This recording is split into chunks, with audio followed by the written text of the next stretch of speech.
अस्सलाम वालेकुम, कैसे हैं आप सब। मैं हूं Saira Gulzar. Welcome back to my channel. आज हम बनाएंगे मैंगो चटनी। गर्मियों का मौसम आते ही हर घर में आम का अचार और डिफरेंट किस्म की चटनियां बनाई जाती हैं। आज हम कैरी से बहुत ही मज़े की खट्टी मीठी चटनी बनाएंगे।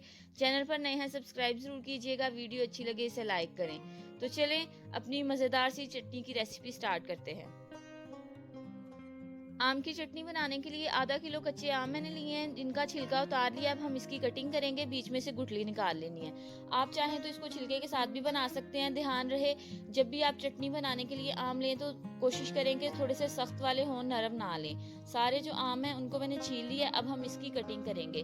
कटिंग आप अपनी मर्जी से कर सकते हैं, जिस हिसाब से आपने इसके स्लाइसिस कट करने हैं कर लें। इस तरह से हम लंबाई में इसको कट करके सेंटर से काट लेंगे। दरमियाने साइज के मैंने टुकड़ों में सारे आम जो है वो काट लिए हैं। अब इन कटे हुए कैरी के टुकड़ों को एक बर्तन में निकालेंगे और कुकिंग का प्रोसेस स्टार्ट करेंगे।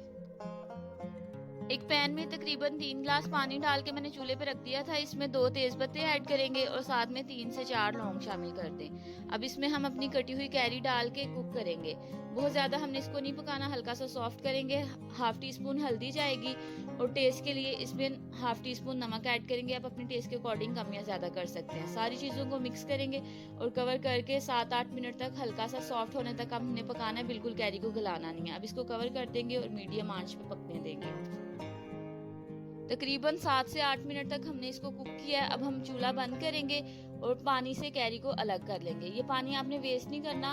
हाफ हम इसको जब पकाएंगे तब शामिल करेंगे और जो बच जाएगा आप किसी भी ग्रेवी या सालन वगैरह में शामिल कर सकते हैं। इससे बड़ा अच्छा टेस्ट आएगा। 4 से 5 दिन तक आप इस पानी को फ्रिज में स्टोर करके रख सकते हैं। सारी कैरी को पानी से अलग कर लेंगे। अब इसका हम एक तड़का बनाएंगे जिससे इसमें बहुत सारे फ्लेवर्स आएंगे। एक पैन में 4 से 5 चम्मच कुकिंग ऑयल के ऐड करेंगे।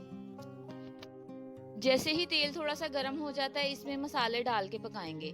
मसालों में मैंने यहाँ पे लिया है 1 चम्मच सौंफ, आधा चम्मच मेथी दाना, 1 चम्मच भर के जीरे का, हाफ टी स्पून राई दाना और 5-6 साबुत गोल लाल मिर्चें ली हैं।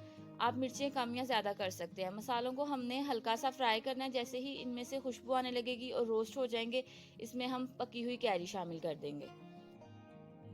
मसालों को मीडियम लो फ्लेम पे 2 से 3 मिनट तक मैंने फ्राई किया। अब इसमें हम आम शामिल कर देंगे और मिक्स कर लेंगे। अब इसमें हम कुछ स्पाइसेस ऐड करेंगे। हाफ टी स्पून पिसी हुई लाल मिर्च शामिल करेंगे और साथ में इसके half tea spoon chaat masala जाएगा। इनको अच्छे से मिक्स करने के बाद आम को बॉईल करने के बाद जो पानी बच गया था इसमें से 1 कप पानी ऐड करेंगे। इससे चटनी में एक अच्छा सा टेक्सचर आएगा। पानी को मिक्स करेंगे और ऊपर से हम डालेंगे 1/4 टीस्पून काला नमक। नमक आप अपने टेस्ट के अकॉर्डिंग देख के डालें, क्योंकि जब बॉईल किया था तब भी नमक ऐड किया और चाट मसाले में भी नमक होता है। 200 ग्राम अब इसमें मिश्री डालेंगे।